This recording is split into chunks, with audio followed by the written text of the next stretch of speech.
Welcome to the Writer Reads Dark God Emergent, Book 1 of the Chronicles of a Dark God trilogy. Chapter 1, Freedom's Price. Rayomar caught the carriage as it left the Hartenda city mansion. He flipped the driver a single gold coin, paying for his silence and the risk he took. It might do little to ease the man's conscience, but that would assume the man had one. And given he was already hiring his master's coach to a stranger, that was doubtful. Rayomar made a note to keep that in mind for future dealings. He stepped up on the running board as the coach slowed to make its turn from the driveway to the street, opening the door and sliding inside before anyone realized he'd gotten aboard. Despite the gathering dusk, he kept his cloak's hood pulled low over his face and hid his hands beneath long sleeves and dark gloves. No one knew his race or rank, and he preferred it that way. As head of Deverash's Thieves Guild and a Kavarag living in a city of humans, it was better he went unnoticed and unnoted. Tonight he would meet the hunters of his kind and give them another man's life in place of his own. Latching the door firmly closed, he settled back in a padded leather seat and wondered what Duke Joseph Hartender would say if he knew who'd commandeered his private carriage. The man might not be amused to know it was being used by the guildmaster of Deverash's most powerful illicit traders to transport a cat burglar from one form of confinement to another. The burglar had been caught and convicted of breaking into the harbour master's office and then sentenced to hang in a gibbet at the city gates. He thought Raomar's offer a godsend. Raomar stifled a snort. Little did he know. The coach rumbled over cobbled streets, the horse's steady pace not breaking until the coachman reached the city gates. Here he slowed, and rough voices demanded what business had him leaving so close to nightfall. Inside the coach, Raomar tensed, worried the guards would insist on searching the coach. "Who knows what passes through the master's mind?" he heard the coachman reply. The man's brusque tones hinted at resentment. "I get paid for doing what I'm told, and not asking why." It was the right answer for the guards, who ushered him on. Raomer relaxed as the coach moved through the gates at a walk. The slow pace made it feel like he was reluctant to leave the protection of the city walls, and for all Raomer knew, he was. He settled back in his seat. The man was very good at following instructions. He heard the dull boom of the gates closing in their wake, and the coach slowed again. The coachman was following his orders to the letter. The man would soon get down and make a show of checking the horse's harness. When he did, Raomar slipped out of the coach, using it to shield him from view of the gates. Working his way back to the wall, he looked for the thief. He found the man, crouched in a shallow ditch at its foot. He jumped when Raomar's hand descended on his shoulder. "Guildmaster?" he whispered, and Raomar laid his hand over the man's mouth. "This way, Andern." At mention of his name, the man relaxed. He didn't waste breath arguing, but followed Raomar as he led the way back to the open coach door and inside. "Do you remember our agreement?" Raomar asked as the man settled into the seat opposite. Andern coloured and nodded. "A child, sir," he hesitated, "to one such as you." "What did you mean by that?" Raomar sighed, feeling the coach rock as the coach driver climbed into his seat. The carriage lurched forward and he glanced toward the thief, keeping his hood low over his face. As the vehicle picked up pace, he sighed again and flipped back his hood. He knew his yellow eyes gleamed in the coach's shadows and sat close to the window so his features were lit by the rising moon. Andern gasped, startling in his seat. "You're—" he gulped. "You're Kavarag." Raomar nodded. "Tree cat," he explained shortly. "And I'm to have a child with one like you." Raomar nodded, and the man rushed on. "And after that I'm free?" "Once the child's survival is assured." He watched as the man digested the news, saw the question he didn't ask. How long? It was written on his face. In truth, the man would never return to the city. Once Raomar delivered him to the Kavarag, he would end his days with them, a slave to their whim. Raomar was just glad. "And will you come to fetch me?" the thief asked. Raomar looked at him and lied without shame. "I'll send the carriage," he informed the man. "Grunwald will come if I do not." That last part went from mild untruth to blatant lie. The Northland's barbarian knew nothing of his master's bargain with the Kavarag hunters. He hadn't been around when Raoma had made it. Raoma looked out the window and sighed.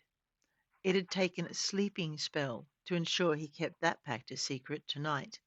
The barbarian had pledged his life for Raoma's, swearing to protect him at all times and at all costs. He refused to listen when the elf told him he had no debt. Raoma's mouth curled, memory of the hunters bringing the bitterness of defeat. He'd left his lands without permission, evaded the hunters sworn to keep his people contained and protected, and he'd done so for 23 long years. No one outran them forever, though, and the price for his freedom had been set at 10 lives for every year he'd stayed free, and 2 for every year since his release. He'd owed 230 lives and been given scant time to pay it, but he'd made his payments ever since. Andern would be the second for the coming year, and Raoma was free of debt for another 4 seasons. He gave an internal shrug. There'd be more mistakes. By the time the next payment was due, he'd have enough. Feeling the man's uncertain gaze on him, Raoma glanced over. "What is it?" he asked. The man blushed, Raoma picking up the color change with eyes adapted to the dark. "Well," he prodded, and the thief ducked his head. "It's just that I'm not used to—" He let the words trail off, trusting Raoma to understand. The guildmaster nodded. "Not used to selling your body," he concluded, and the man gave a hasty nod and was momentarily silent. Raoma watched as he screwed up the courage to ask the next question. It would have been a surprise if he hadn't. "Is there, I mean, can I pay the debt another way?" Raoma sighed. "Perhaps," he began, drawing the dart he'd carried for just this occasion. The man gave him a hopeful look, and Raoma was grateful humans did not see so well in the dark. When he moved, it was lightning fast. He shifted across the coach in one swift movement, burying the dart in the side of the man's throat. Andern gaped at him, and Raoma met his eyes. "No," the Kavarag told the man. "There's no other way. Your life was forfeit the moment you failed me. I lied. You will not be returning to the lands of men, but will end your days among my kind as their slave." The man's eyes clouded with confusion, hurt and betrayal filling his features as he struggled to move against the fast-acting poison. Raoma used his body to pin Andern to the seat, holding the dart in place to ensure the full dose entered his bloodstream. "You'll wake properly when I order it," he told the man as he felt Andern's body relax beneath him. He patted the thief's cheek. "Now sleep." "Yes, guildmaster," Andern replied, his voice drowsy in obedience. But Raoma kept him pinned until his eyes closed and he drifted into slumber. Once he was sure the man wouldn't stir, Raoma took the dart from his throat and returned to his side of the carriage. Andern remained slumped in the opposite corner, now fully apprised of his fate and completely under the Kavarag's control. Soft laughter filtered through the silent air around him, and Raoma blushed. The medallion he wore around his throat grew warm against his chest. "Trust the goddess to find my discomfort amusing," he thought, and whispered a small prayer of gratitude to her. It was her temple who'd sheltered him from the hunters, and her priests who'd given him a new path to tread in the world to which he'd fled. And Shul was the human goddess of the night and shadow. All things that happened between sunset and sunrise fell into her domain. Thieves, assassins, and deceit all fell under her purview, but she held equal seniority with the god of the moon, and the stars, and the fortune tellers were part of his domain over hers. She didn't seem to mind the lack, however, embracing all who came to her for aid in the shadier dealings of society, and enjoying the game of spies and diplomacy. She'd welcomed Raoma when he'd fled to the sanctuary of her temple and walked with him still. Her presence made him smile. Ashama cared only for her own people, but Anshul, Raoma's smile broadened. Anshul cared for all who walked the shadows and called on her name. The sense of the goddess's presence faded, and he knew he neared his destination and she was giving him the space to make the trade. Ashama was a jealous goddess. It was bad enough that Rheoma had shunned her priesthood, worse that he should choose to serve her human counterpart. He hoped she stayed away this time. The hunters didn't like defying a goddess when the debt was paid. If he failed, Rheoma shuddered. If he failed to make the necessary payment, Ashama's people would be waiting. A glance out the window told him they'd arrived at their destination, and Rheoma used the hilt of his dagger to signal the driver to stop. Rapping sharply 3 times, he waited, relaxing when the coach slowed. As it came to a halt, he nudged Andern with his boot. "Time to rise," he told the man, and knew the drug still held when Andern blinked and nodded. "Follow me." He slipped from the coach and turned to help the thief descend. There was no point in delivering damaged goods to the hunters. He shivered, wondering which of the clans had won the honor of collecting his tribute. Tree cat, tree rat, sky falcon, and cavern spider produced the best hunters of the clans. But they weren't the only clans there were, and the hunters forsook clan ties to become part of the elite force the Kavarag used to track down any who left their lands without permission.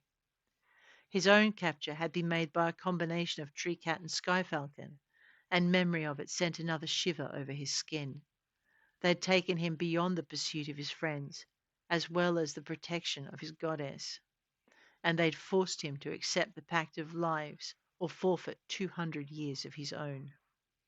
They'd promised to ensure he'd survive to the end of his debt. And not much longer, he thought, and read the confirmation in their eyes.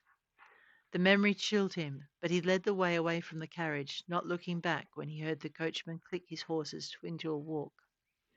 His capture had shamed his goddess, making her seem weak before 2 pantheons, an advantage Ashama had tried to use for her own gain, and failed. Rheoma smiled grimly and draped an arm around Andern's shoulders, drawing him into the night. They crossed the verge and climbed a fence in need of repair, Andern's voice signaling the drug was wearing off, although his suggestion that the thief would only wake properly when he commanded it still held. "Master?" The slur in the thief's voice made it clear he still hadn't come to grips with his situation. Rheoma cast him a happy smile. "This way, Andern. It's not far now." The look on the man's face said he thought he should be afraid, but didn't know why. Rheoma reached out and clasped his shoulder. "Come," he told the man. "Our friends are waiting." Looking slightly reassured, Andern followed. He hesitated a little when the elf led him into a shadowed grove of aolma trees. Rheoma let the thief catch up and fall into step beside him. "They'll meet us here," he told the man. "Stay close." The shadows of the copse engulfed them, and a thick silence descended, broken only by Andern's heavy breathing. Rheoma laid a hand on the man's arm, feeling him startle. "Not far now," he assured the man, even as the air shifted around them and a soft breeze touched their skins. There had been no breeze in the fields they'd left behind, and this one smelt of rain. Rheoma felt Andern tense beneath his hand. He heard the man draw another shaky breath, then hold it as he sought to control his fear. He was sure the effects of the dart had completely worn off and pulled the man further into the trees. They crossed the boundary, the grove revealing itself to be much larger on the inside than it was on the outside. The aolma gave way to other trees, these ones more tangled and older than was possible for the copse they'd entered. Rheoma didn't give the thief time to think about the grove's age or impossible depth, but drew him forward until they came to a sun-filled clearing. Here Andern did pause. He came to a complete stop, pulling against Rheoma's grip. The elf halted, letting the pressure ease, and then pulling him forward. This time Andern obeyed, following the guildmaster to the clearing's centre. "We're here," he declared softly, his words both a warning to his guildsmen and an announcement to the hunters. "Now wake." Movement drew their attention to the clearing's edge in time to see the first of the hunters appear. His heart sank. Of all the clans! The woman who stepped through the hanging leaves had golden skin streaked with slashes of green. She moved with sinuous grace to come to a halt before them, her presence capturing Andern's stunned attention. Rheoma tightened his grip on the thief's arm, and the woman smiled. She was wearing a sheath of finely spun spider silk, split so it revealed most of her thigh. Her gaze passed across Andern as though he didn't exist, and she addressed Raomar in a tone as distant and cold as the southern mountains. "What is the human doing here?" she demanded, as though she didn't know. Raomar knew the question as part of the handover's ritual wording and ignored Andern's worried look as he replied. "He pays a debt to me by providing a service to you," he replied, not relinquishing his grip on the thief's arm. The woman laughed. "Perhaps to me," she corrected, running her gaze up and down Andern's body as though he were a piece of meat and his clothing didn't matter. The man tensed beneath Raomar's grip, and the woman smiled. She tilted her head from side to side, continuing to assess the thief as she moved around them. Only Raomar's grip on Andern's arm prevented him from turning to face her. A fine tremor shook the man, and he swallowed as though his throat had gone unexpectedly dry. And so he would, Raomar thought, given the way he was being inspected. The man's next words made the thief jump. "He will do," she finally agreed. "Do your terms remain the same?" "Unless the hunters have changed their price," Raomar replied. The woman's mouth quirked into a humorless smile. "Hunters do not change the terms of their pacts," she answered. Andern gave Raomar a startled glance, but Raomar kept his eyes on the woman's face.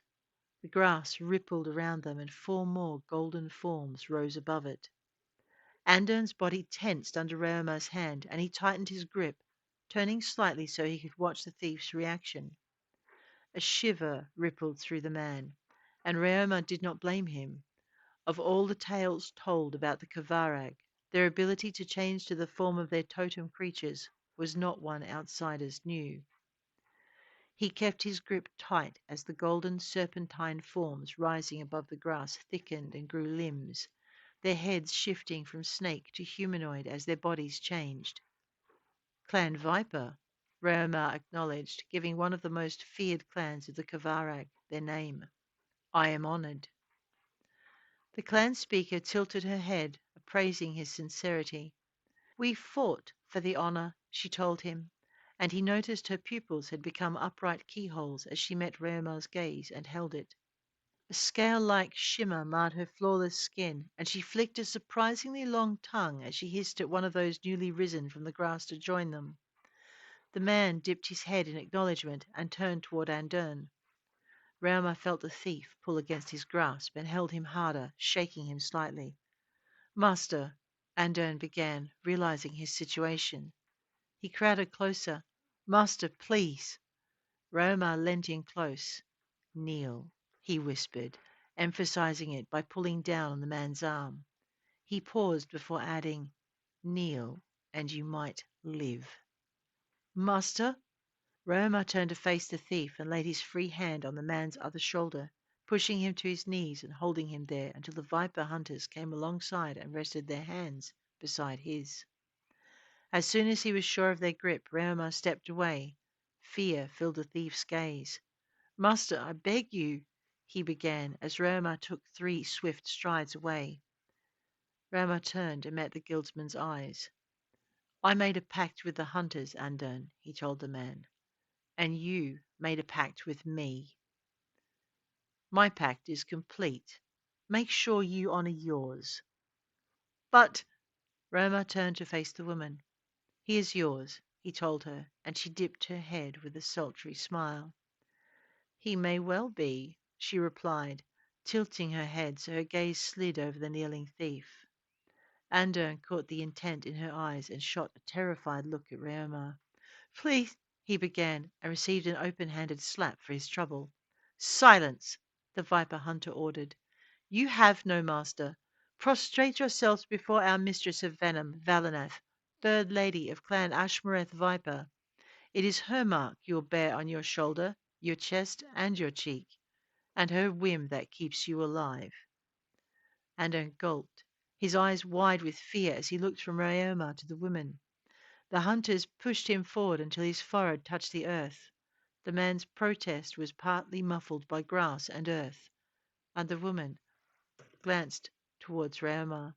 Mistress Valineth, the guildmaster acknowledged, and turned to walk from the clearing. Silence followed him, and then Andern began to scream. Reomar winced at the agony he heard there, remembering that Clan Ashmareth Viper branded its slaves with a dilution of its namesake's venom. Venom and acid. The scars remained for life.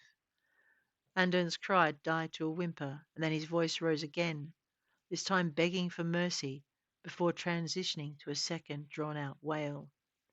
It faded as Reomar reached the border, relieved to feel the chill of Toromar's cooler air once more.